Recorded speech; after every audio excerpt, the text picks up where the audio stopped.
distingués enquêteurs de l'unité de lutte contre la corruption, membres du conseil de direction de l'unité de lutte contre la corruption, chers amis de la presse parlée, écrite, télévisée et en ligne. 8 septembre 2024, l'unité de lutte contre la corruption s'apprête à célébrer ses 20 ans d'existence comme gardienne de la bonne gouvernance et de l'éthique publique en Haïti. Conformément à sa mission légale, l'institution multiplie ses stratégies, construit des synergies, intensifie ses actes de prévention et de répression de la corruption afin de développer cette culture de transparence et de l'intégrité chez le fonctionnaire haïtien. Sans relâche, avec un engagement et une motivation sans faille. Mes enquêteurs, en dépit de la situation délétère et des conditions générales peu encourageantes, persistent avec constance dans l'exécution de leurs responsabilités républicaines. Le projet que nous portons et que nous entendons exécuter envers et contre tous est celui d'assainir, de nettoyer l'administration publique en extrayant l'ivraie du bon grain ou l'indésirable de l'ensemble vertueux. Aujourd'hui encore, l'ULCC assume sa part de responsabilité avec courage et transcendance, en transmettant à la justice 7 rapports d'enquête sur des faits avérés de corruption.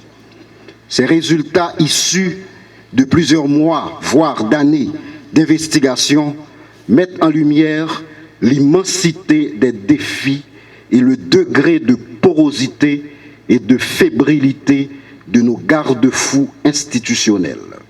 Ces dossiers concernent des anciens titulaires des ministères des Affaires sociales et du Travail, de la planification et de la coopération externe, de l'Office national d'assurance vieillesse, du programme national de cantine scolaire, de l'actuel directeur général et du directeur général adjoint du service national de gestion des résidus solides et des responsables à la direction de l'immigration et de l'émigration, notamment au centre de livraison et de réception des documents d'identité de Pétionville.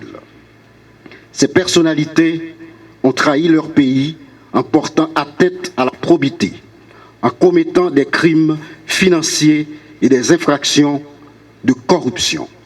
Ces infractions, bien identifiées et rigoureusement documentées, sont entre autres des actes de détournement de biens publics, d'enrichissement illicite, de blanchiment du produit du crime, de concussion, d'abus de fonction, de délit d'initié et de prise illégale d'intérêt, toutes prévues et punies par la loi du 12 mars 2014 portant prévention et répression de la corruption.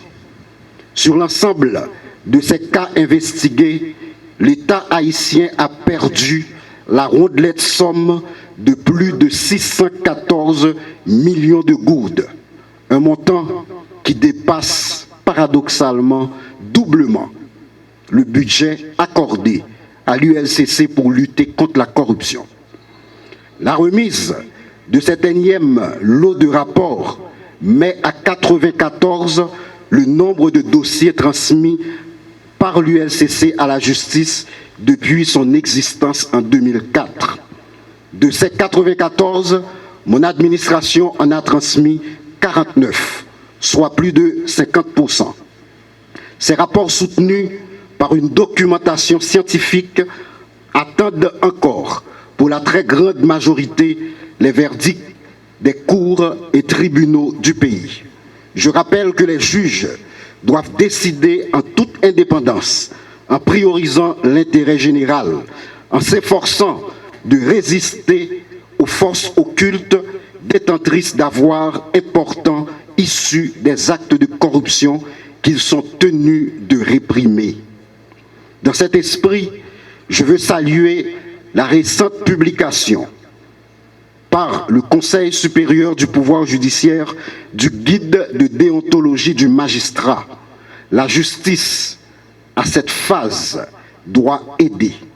J'en profite pour souligner à l'encre forte le travail de certains magistrats qui ne transigent pas dans les dossiers de corruption soumis à leur examen et qui assument avec un courage exemplaire en dépit des manquements et des faibles moyens en défaut. L'ULCC se trouve à un carrefour historique en fonction des enjeux et de l'ampleur de dossiers à scandale qu'elle conduit.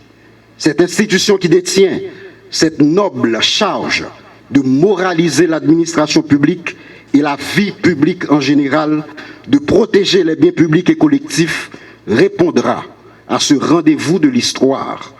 L'affaire de la Banque nationale de crédit, les dossiers du Fonds national de l'éducation, du ministère des Affaires étrangères et de ses représentations diplomatiques, du Bureau de monétisation des programmes d'aide au développement et autres sont en train d'être traités avec rigueur, impartialité, sérénité et le professionnalisme qui caractérise les enquêteurs de l'unité de lutte contre la corruption. Il s'agit pour nous des dossiers prioritaires qui font l'objet des suivis quotidiens. L'ULCC, comme le hibou qui le symbolise, cherche avec insistance et perspicacité la vérité sur ces scandales. Et pour ce faire, elle mettra à profit toutes les importantes habilitations et tous les pouvoirs que la loi lui accorde. Par ailleurs, nous continuons de mettre devant leurs responsabilités un ensemble d'agents publics, des diplomates haïtiens qui, en dépit de la sommation de l'ULCC l'année dernière, ont décidé délibérément de violer la loi en refusant sciemment d'effectuer leur déclaration de patrimoine. 14 diplomates, ambassadeurs, consuls généraux sont aujourd'hui transmis au parquet par requête adressée au commissaire du gouvernement. Nous demandons qu'ils soient dépourvus pour la durée maximale prévue par la loi de l'exercice de leurs droits civils et politiques. L'ULCC demande également aux autorités politiques et administratives de les garder très loin de notre diplomatie déjà chancelante. Enfin, chaque journaliste ici présent sortira de ces lieux avec un résumé exécutif de chaque rapport d'enquête, comme me l'autorise l'article 9 du décret du 8 septembre 2004 créant l'ULCC. Nous décidons, en agissant ainsi, d'impliquer chaque citoyen et chaque citoyenne dans cette quête de bonne gouvernance et de reddition de comptes. Du haut de ces 20 ans, l'ULCC assume. Ensemble, pour ceux et celles qui viendront après nous, on continue. Je vous remercie.